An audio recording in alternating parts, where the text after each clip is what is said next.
This time on Boneyard Revivals, we dropped the budget build 283 in our 85 Oldsmobile Cutlass and beat the balls out of it in the yard because, you know, we got to see if we can send rods to the side of the block.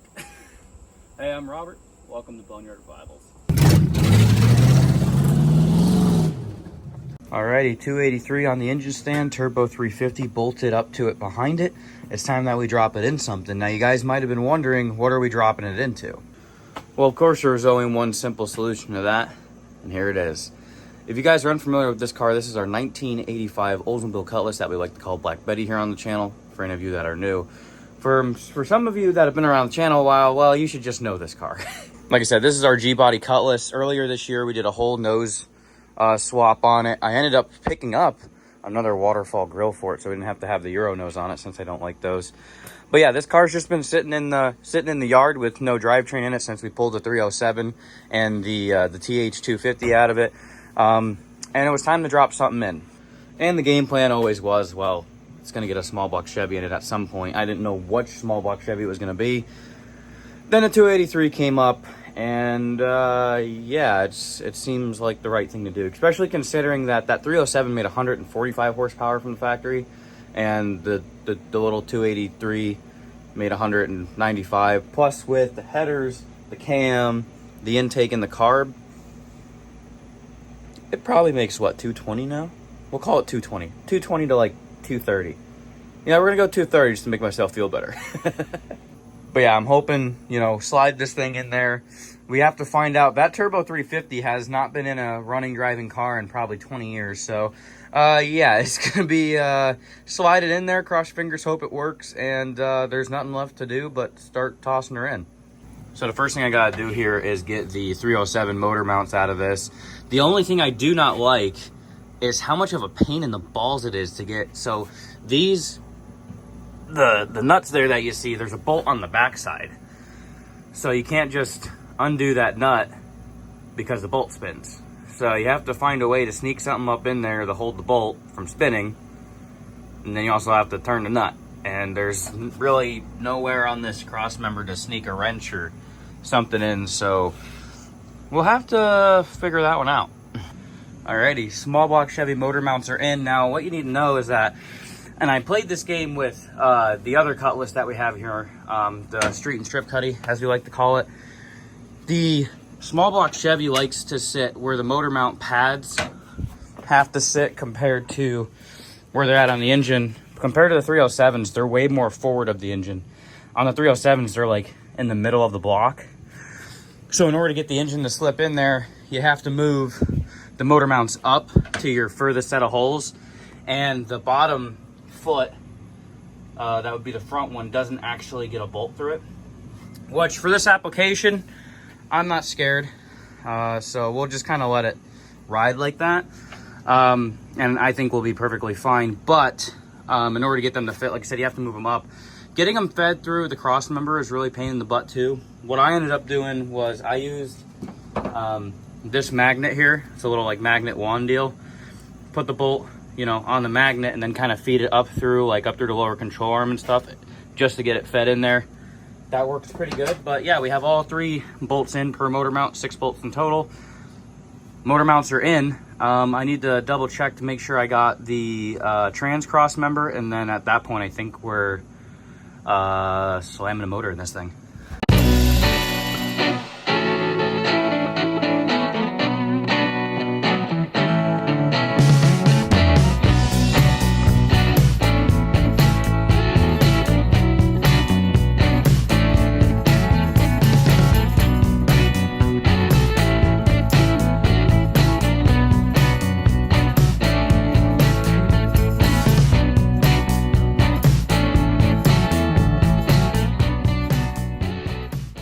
Okay, where are we at? If it could be fighting me, it's fighting me. Trans from the flywheel back, we're mint. Cross member works the way it should. Turbo 350 sits in there nice. Drive shaft length is perfect. We're fighting everything up here now. The motor mounts that I decided to use, which are actually for like a C or K pickup truck, yeah, don't seem to be working. So yeah, I think we're gonna put in different motor mounts. Basically what I'm gonna try to do is hook to the front of the engine and just pick straight up on it, so it can give me enough room. And basically if I have to drop the bolts out of them, and it's gonna be miserable. I don't even think I can get that back bolt out, can I? Not really. Yeah, it's gonna be a nightmare. If I could pick the engine up enough that I can get this mount off, then those would come off pretty easily. And then I have a set of solid motor mounts. These are Moroso mounts. These would go on in place of what's on there now, and then I have to get the other half of these out of the race car and slide them in and see if they work. I think that's going to give us more lift, and I think it's just going to go together way easier than this. I didn't think this was going to be this difficult, but I mean, then again, what do you expect? But at least it's in there. It looks good in there, don't it? Okay, a little while later, we have our Moroso solid motor mounts in. Our issue is, unfortunately, I don't think those are G-body headers like I was told. Yeah, they no fit in there. I tried, you know, usually the way that I try to do it is the easiest, is have the engine up in the air and then just slip the headers in and let them lay in there and then hook them up. I tried that. I even tried fishing them up from the bottom, pulled starter off. Yeah, no, it was a no-win situation. Situation? Yeah, anyway. Yeah, so that's not going to work. So the manifolds that were on it are going to go back on it. Which is nice, though, because I actually want to, like, put an exhaust together on this. Because what I was going to do initially was have these and then buy, like I said, a purple Hornies or whatever and throw them on. This way I can now use the actual exhaust that's been on this car. And honestly, it should sound pretty good. It sounded really good with the 307. I think it's going to sound even better with this 283. But yeah, now I need to get the other exhaust manifold on, start buttoning stuff up here, running some wires, and the engine is in. Still need to figure out our accessories here, so that might not, you know, be immediately on the agenda. But yeah, you know, cross a few more things off our checklist here and keep moving this along, and should be running, you know, soon, very soon. Holly 600's back on. We have our throttle hooked up. We get full motion, full bore, you know, wide open. Perfect, comes back, spring works good. Like I said, I had to mess with a bunch of stuff to kind of make it work, but it does work. So, yeah, we got to wire everything up now. Oil pressure gauge is going to be this nylon deal. I'm going to have to clean everything up, but a lot of stuff to still figure out yet. However, where we're kind of currently at is actually a really good spot. To get this thing buttoned up, like I said, I need to figure out the whole front accessories. I have a brand new radiator to try to drop in this and see if it fits or not. Probably won't. And yeah, so, you know, never-ending stuff, but, you know, whole drivetrain's in now. This is the, you know, the cool part, and I would like to say most of the hard part is over. Now it's just going to be, you know, thinking out how I'm going to set everything up moving forward. You know, like I said, I still got to figure out the entire cooling system. I actually need to get different pulleys. How are we going to get an alternator on there? Am I going to even be able to use this power steering pump? Can I use another one that I have? Who knows? But we'll make it happen. Everything is roughed in here. We are still waiting on some front accessories to make that work. But I do want to fire it up, confirm that it runs in the car, and we're going to make sure that it actually has gears. So yeah, big moment here. Everything should be wired up, ready to go, should work. Just hop in and turn the key.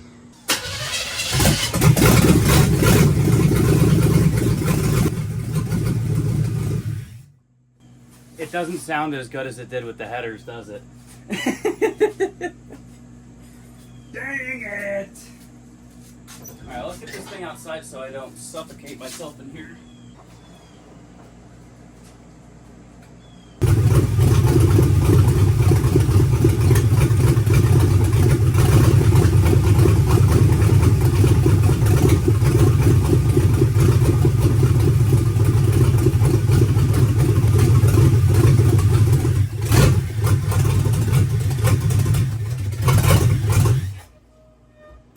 It was low on fluid because I accidentally dumped some before, but I added some and it's got reverse and forward. I don't want to run this engine too much longer especially without having a cooling system set up.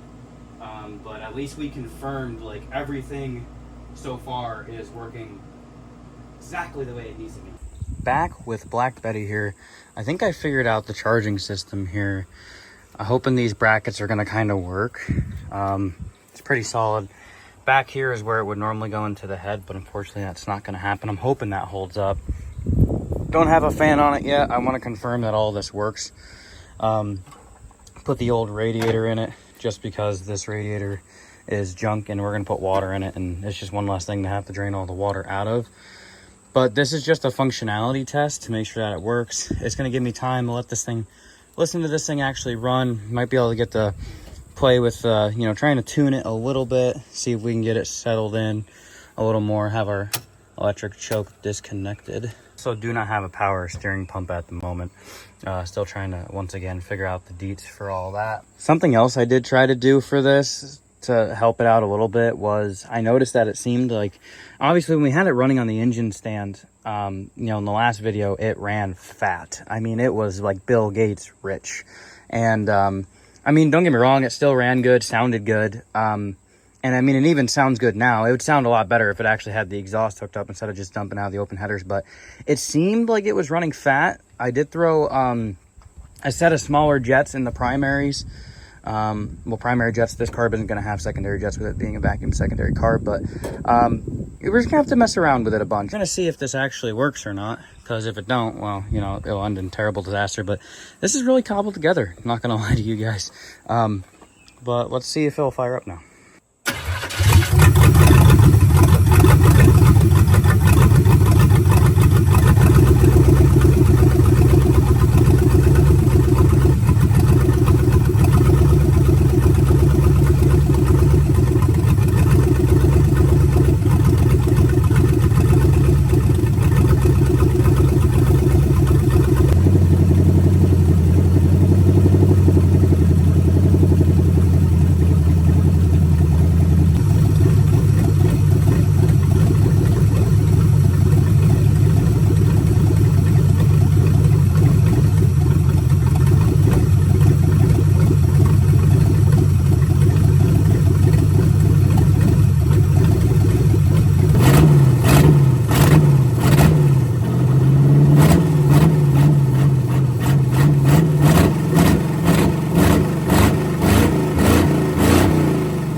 Well, it's good that this thing runs. Went through a full cycle to open up the thermostat and everything. Thermostat works good, obviously. And I think our front accessories up here are going to work. I will have to come back to the whole idea of the power steering. The brackets that I bought, I think I can make work. Because like I said, right now I would really just have it looped. But we'll have to revisit that. And I shut it down because it finally ran out of all the fuel that I put in it last year. And you know, it was a year old fuel, and you know, it was 87. So, you know, that means it was really, really good. So we officially burned all that out of it. And, unfortunately this thing is going to sit yet again because I have to, unfortunately pull the starter out of this because I need the starter for that because the starter that I have isn't the right one. So, yep. Once again, putting Black Betty on the back burner. This is the fun vehicle, and so, you know, we go out, we have fun with it, we do cool stuff with it, and of course it gets the lowest budget, and it also gets parts robbed from it when I need them. I think we also have to address the elephant in the room here. This thing doesn't sound nearly as good with the exhaust manifolds on it than it did with the headers. The guy that I bought this car off of along with the race car told me that those headers were G-body headers and they don't fit. He was a liar. Now I have to sit here and listen to this thing not sound as good as it could, you know? That's life, I guess. Not mad, just severely disappointed.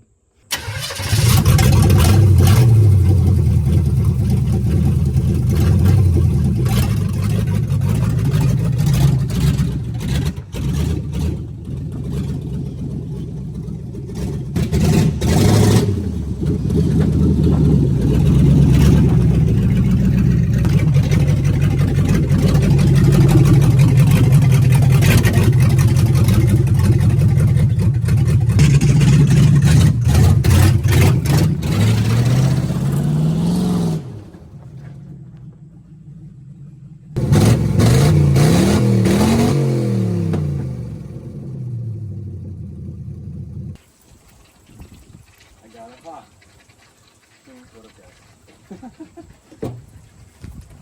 This thing's a jalopy. Runs terrible. Well, I think we're going to wrap this video up here. Thank you guys so much for watching. Do appreciate the love and support as always. Hey, the 283 or $500 283 runs. It needs a lot of fine tuning, as you guys can tell, which we'll get into in the next time, next video for this thing. I've said it in a few other videos with this 283, man. We're going to go out there. We're going to try to get it running right, whatever. But we're going to go out there. We're going to club this thing. And if rods aren't hanging out the side of the block, well, we did okay. And like I said, if it survives this go round, she'll come back out and she'll get some more love. But there it is, man. Budget build 283 in there like swimwear. It works. Transmission works. This thing running and driving again. So cool. Thank you guys so much for watching. If you guys did enjoy this video, make sure you subscribe. We do crazy stuff like this all the time. And hey, get out in the garage, start wrenching on your projects. Your dreams will never work unless you do. Thank you guys so much for watching, and we'll see you next time here on Boneyard Revivals. Take care. Oh, step bro, I'm stuck. Oh.